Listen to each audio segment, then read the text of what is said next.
जय श्री कृष्ण मित्रों। शिव शक्ति एस्ट्रोलॉजी और ज्योतिष भाई सुनील नाम से यूट्यूब पर हमारे दो चैनल चल रहे हैं।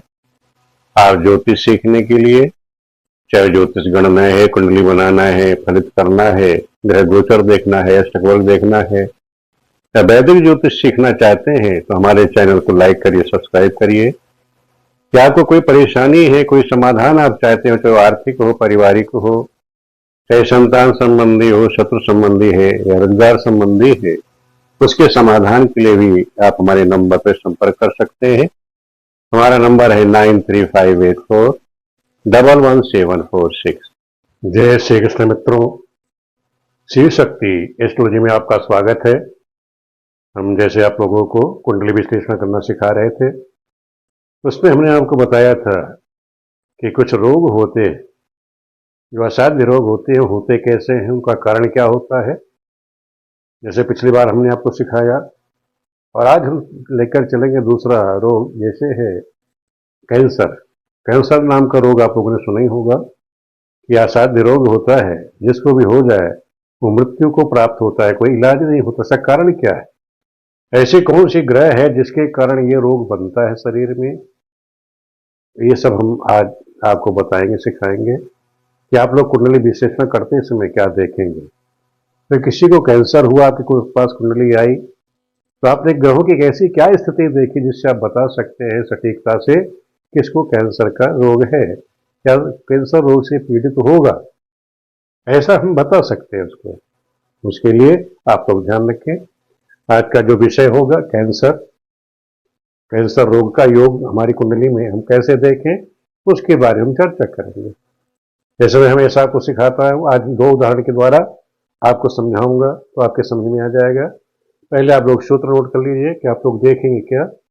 किसी जातक की कुंडली आपके पास आती है, सबसे पहले क्या देखोगे कि छठे आठवें भाव में मंगल या शनि की युति हो, मंगल शनि की युति हो, या केतु या राहु के साथ हो, या मंगल या शनि तथा केतु या राहु के साथ में हो, तो जातक को कैंसर हो सकता है, हो जाएगा। दूसरा, लग्न या लग्नेश जो है पीड़ित हो, यदि पाप ग्रहों किस पर दृष्टि पड़ रही हो, लग्न पर या लग्नेश पर, और छठे भाव का जो स्वामी है खष्ठेश है, वो छठे भाव में हो और वो पाप ग्रहों से युक्त हो, पाप ग्रहों के साथ बैठा हो, या सूर्य जो है वो पाप ग्रहों के साथ हो, तो ऐसे जातक को कैंसर हो जाता है। ऐसे जातकों को कैंसर होने की संभावना रहती है। तीसरा नोट कर लीजिए, जो छठे भाव का स्वामी लग्न में बैठा हो, अष्टम या द्वादश भाव में पाप ग्रहों से युक्त या दृष्ट हो, जो छठे भाव का स्वामी लग्न में हो, आठवें हो या द्वादश भाव में हो, वो पाप ग्रहों से युक्त या दृष्ट हो, तो भी कैंसर हो जाता है। नेक्स्ट, चौथा, अगर सूर्य जो है, सूर्य लग्न से, सूर्य की लग्न से छठे आठवें बारहवें भाव के स्वामी का संबंध राहु केतु की युति या दृष्टि के द्वारा हो, तो भी कैंसर हो जाएगा। ये सूर्य को लग्न मान करके उससे छठे आठवें बारहवें भाव के जो स्वामी है उनका संबंध राहु केतु से हो रहा है, तो भी इस तरह की कैंसर रोग से वो जातक पीड़ित होगा। पांचवा नोट कर लीजिए, यानी पाप युक्त सूर्य, यदि सूर्य जो है अगर पाप ग्रहों से युक्त हो या दृष्ट हो, 6, 8, 12 में हो, या राहु की युति हो या दृष्टि पड़ रही हो, लग्न या सूर्य पर हो, तो भी कैंसर हो जाएगा। कौन? पाप ग्रह युक्त सूर्य छठे आठवें बारहवें में हो, तथा राहु की युति या दृष्टि पड़ रही हो उस पर, किस पे? सूर्य पर, और या लग्न पर या सूर्य पर दृष्टि पड़ रही हो, तो कैंसर हो जाएगा। नेक्स्ट सूत्र समझिए, लग्न व लग्नेश निर्बल हो और पाप ग्रहों के साथ में बैठा हो, लग्नेश बैठा हो, लग्न व लग्नेश निर्बल हो, द्वितीय भाव जो है वो पाप ग्रहों से युक्त हो, पाप ग्रहों से युक्त हो या पाप ग्रहों की दृष्टि पड़ रही हो उस पर, या द्वितीय से जो है छठे आठवें बारहवें में हो और पाप ग्रहों के साथ, तो भी कैंसर हो जाएगा। सातवां नोट कर लीजिए, लग्न व चंद्रमा पर, लग्न पर या चंद्र राशि पर शनि या मंगल की दृष्टि हो और चंद्रमा निर्मल होकर के छठे आठवें बारहवें में हो और अशुभ राशि में हो, तो भी कैंसर हो जाता है। तो ये तो आपके सूत्र हो गए। अब इन्हीं सूत्रों को हमें कुंडली में देखना है, क्या ऐसे योग इस कुंडली में बन रहे हैं, क्या कैंसर के योग बन रहे हैं क्या। पहला सूत्र हम देखते हैं कि अगर छठे आठवें भाव में शनि या मंगल हो। अब जैसे पहली कुंडली में हमने देखा कि छठे भाव में शनि बैठा, अष्टम में मंगल बैठा है, दोनों ग्रह यहाँ बैठे हुए हैं। छठे आठवें भाव में शनि या मंगल हो, इसकी युति केतु या राहु के साथ हो। या मंगल की युति किसके साथ है, राहु के साथ इसकी युति भी है, केतु की दृष्टि भी शनि पर पड़ रही है। तो क्या होगा, जातक को कैंसर होगा। तो इसलिए जो पहला सूत्र है ये पहली कुंडली पर लागू हो जाता है।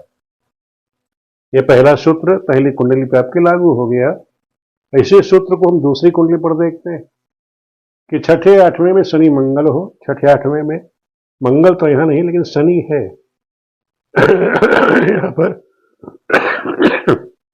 आपने देखा कि छठे आठवें भाव में शनि या मंगल हो, और छठे आठवें भाव में आपने देखा कि छठे भाव में यहाँ शनि की राशि है और आठवें भाव में मंगल की राशि, मीन राशि बृहस्पति की राशि है, और अष्टम में यहाँ शनि राहु के साथ बैठा हुआ है।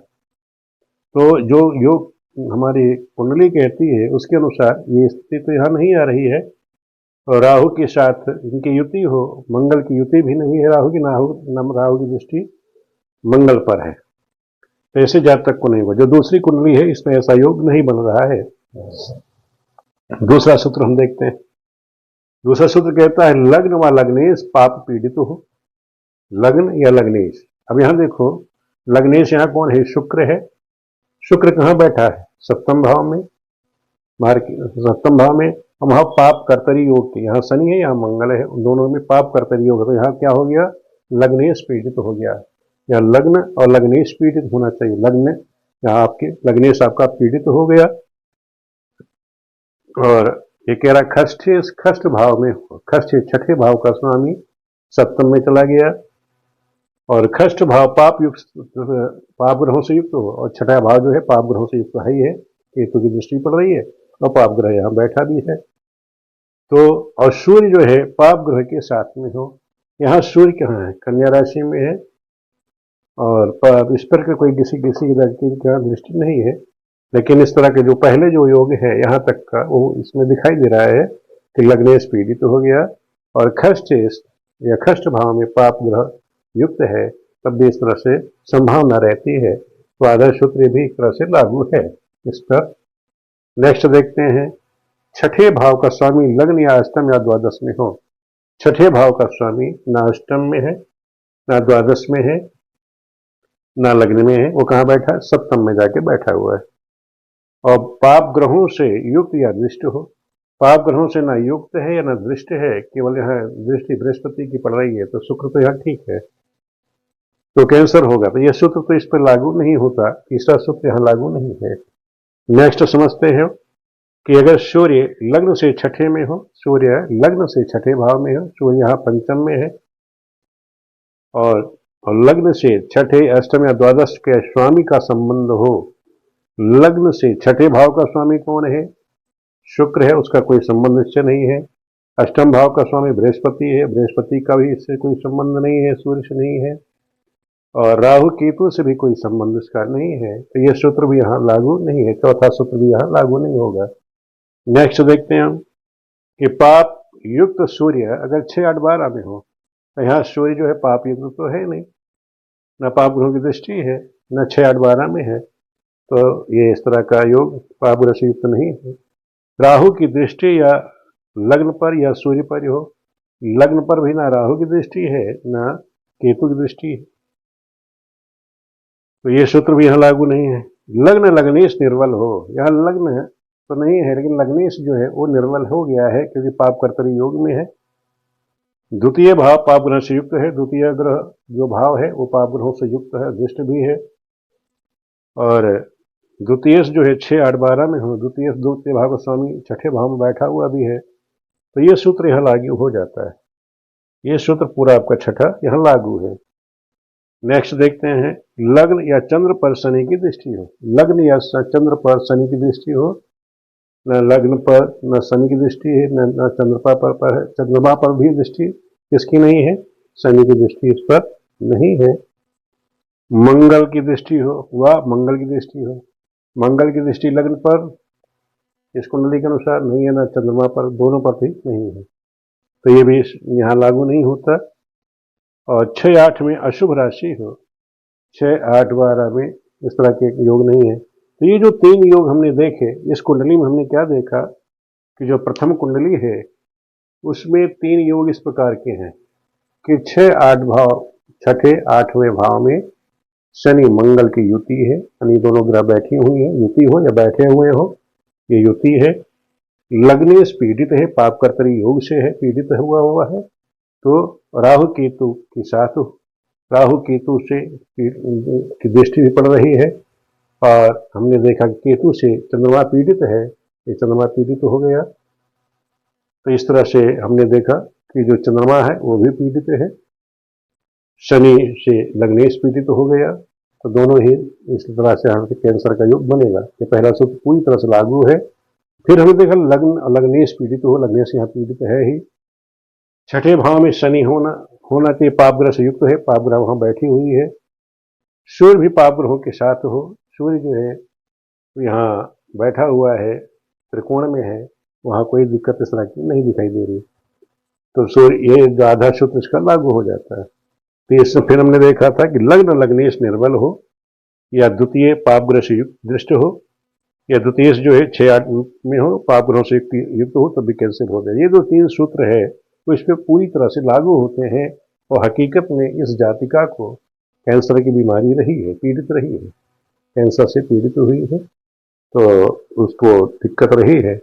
और आप कहोगे गुरु जी इसकी पीड़ित रही तो कहाँ से पीड़ित रही, कहाँ पर इसको प्रॉब्लम आई, उसको हम बता देते हैं कि आप लोग देखो कि यहाँ से जैसे शनि मंगल है, तो इसकी दृष्टि दोनों की कहाँ पड़ रही है, ये पंचम है, तो पंचम स्थान है, तो उसका मतलब आपको उसको सीने से संबंधित प्रॉब्लम आई। शनि की भी दृष्टि यहाँ से देखें तो यहाँ जाएगी, यानी सीने से लेकर के तीसरा हाउस लेकर के चौथे हाउस तक की जो प्रॉब्लम है इस जातिका को रही, वहां से ये पीड़ित रहा, क्योंकि पाप ग्रहों की दृष्टि वहीं पड़ रही है। तो इस तरह से हम किसी कुंडली हो तो हम उसके विश्लेषण के द्वारा देख सकते हैं तो प्रॉब्लम कहाँ से आई, उसकी क्या दिक्कतें रही, तो इस बता सकते हैं जातिका को शायद फेफड़े से संबंधित इसको बीमारी रही, वहां से कैंसर की दिक्कत आई। तो इस तरह से बहुत सी कुंडली हमारे पास आ जाती है। अब दूसरी हम कुंडली, जैसे हमने कहा कि सेकंड कुंडली पर भी चर्चा कर लेते हैं कि जैसे कुंडली है, तो मैंने देखा कि हाँ शनि क्या है, शनि यहाँ राहु मंगल थे, हाँ शनि राहु है, सेम ग्रह देख लो, यहाँ केतु बैठा, यहाँ भी केतु बैठा हुआ है, यहाँ देखो चंद्रमा है, यहाँ चंद्र की राशि है, सूर्य उसी तरह बैठे हुए हैं, बुध भी उसी तरह बैठे हुए हैं, शुक्र भी सेम स्थिति में, दोनों कुंडली में लगभग एक जैसे ही है। तो आप क्या देखते हुए क्या कहोगे, क्या गुरुजी क्या इनको भी कैंसर है क्या, यहाँ क्या प्रॉब्लम है? जैसे जातिका को कैंसर हुआ पहली कुंडली में, सेकंड वाले को भी ऐसा है क्या? अब हम चर्चा करते हैं आपको इस कुंडली पर कि जो लग्न का स्वामी है लग्नेश, वो कहाँ बैठा, त्रिकोण में बैठा है, मित्र राशि में बैठा हुआ है, इस पर केवल शनि की दृष्टि है, यहाँ केवल शनि की दृष्टि है। और यहाँ पर जो लग्नेश था क्या हुआ, वो पाप कर्तरी योग में फंस गया था, और यहाँ शनि की सम दृष्टि पड़ रही है, तो इसलिए कह सकते हैं यहाँ त्रिकोण से, यहाँ सूर्य प्रबल है, शनि की जो दृष्टि केवल पड़ रही है, सम दृष्टि पड़ रही है यहाँ, तो इसलिए नुकसान नहीं देगा ज्यादा। बृहस्पति की राशि में सूर्य बैठा हुआ, अपने मित्र के घर में बैठा हुआ है, तो लगने से इतना पीड़ित यहाँ नहीं माना जाएगा। लग्न पर भी किसी भी अशुभ ग्रह की दृष्टि नहीं पड़ रही है। दूसरा हम क्या कहेंगे, जैसे मतलब चंद्रमा, क्या चंद्रमा पीड़ित है क्या? अब यहाँ चंद्रमा का क्या हुआ, त्रिकोण का जो स्वामी है मंगल, जो केंद्र त्रिकोण का स्वामी मंगल है, उसकी युति हो गई। यहाँ पर चंद्रमा पर केतु की दृष्टि थी, और यहाँ चंद्रमा योग कारक ग्रह के साथ बैठा हुआ है। दूसरा आप क्या कहेंगे कि चंद्रमा पीड़ित यहाँ भी नहीं हुआ, यहाँ चंद्रमा पीड़ित हो गया था, इस कुंडली पीड़ित नहीं है। नेक्स्ट समझ लीजिए, इस तरह की कहीं कुंडली आपको विश्लेषण के लिए जाए तो आपको कोई भी ध्यान रखना है कि हम हवा में नहीं किसी को कैंसर रोगी पीड़ित करने एक जैसी कुंडली आ जाए तो उसको भी हमें विश्लेषण करके देखना आना चाहिए। यही मेरा मकसद है आपको सिखाने का। नेक्स्ट समझ लीजिए कि जैसे मैंने आपको बताया था कि द्वितीय कहाँ बुध है, मेरा बुध, यहाँ ये पाप कर्तव्य योग में नहीं फंसा हुआ है, यहाँ बुध की, यहाँ बृहस्पति की दृष्टि इस पर पड़ रही है। यहाँ पर क्या था, छठे भाव का स्वामी था। यहाँ पर ऐसी कोई ग्रह की दृष्टि यहाँ पर भी नहीं थी, केवल केतु की दृष्टि तो थी। यहाँ पर भी केतु की दृष्टि बुध पर है। तो आप ये कह सकते हैं इस जातक को कैंसर न हो करके, लेकिन शनि राहु की जो दृष्टि है यहाँ सेकंड हाउस पर है। कहाँ इनकी दृष्टि पड़ रही है, सेकंड हाउस पर पड़ रही है शनि और राहु, क्योंकि बृहस्पति यहाँ बैठा है तो ये चंडाल योग बन गया, एक तरह से आपको हो गए। तो इनको गले संबंधी प्रॉब्लम रहती, तो ये हकीकत भी है, इन्हें हमेशा गले से संबंधित प्रॉब्लम रहेगी, बीमारी रहेगी, कष्ट रहेगा, आते जाते रहेंगे। राहु की दृष्टि है तो आते जाते रहेंगे कष्ट गले संबंधी। इनको जो भी प्रॉब्लम है वो गले संबंधी प्रॉब्लम है। तो इस तरह से हमारे पास दो कुंडलियां हैं, सेम कुंडली की स्थिति थी। तो यहाँ एक कुंडली में कैंसर का रोग था, दूसरे में गले संबंधी प्रॉब्लम है। तो ये हमने कुंडली हमारे सामने आ जाए तो हम कैसे उसका विश्लेषण करेंगे, जातक को परेशानी क्या है। कभी कभार सेम स्थिति होती है तो हम कुछ का कुछ अनर्गल बक देते हैं, तो हमें बकना नहीं है, बहुत सावधानी पूर्वक कुंडली का विश्लेषण करने हमको आना चाहिए। मेरे सिखाने का ये दो कुंडली हमने इसलिए ले ली कि आप लोगों को कभी कभी किसी प्रकार की शंका ना रहे। कहीं आप लोग शंका में एक जैसी कुंडली है तो उसको भी कैंसर घोषित कर दिया, ऐसा नहीं है। उसको हमें विश्लेषण करना भी आना चाहिए कि उसके ग्रह योग कारक हैं या निष्ठ कारक हैं, ये भी हमको देखना आना चाहिए। वीडियो आप लोग कैसे लग रही है मुझे कमेंट करके जरूर बताइएगा। कोई चीज़ समझ में नहीं आती तो मुझे पूछ लेना, मैं आपको लोगों को पुनः समझा दूंगा। वीडियो देखने के लिए आप सभी मित्रों का बहुत बहुत धन्यवाद।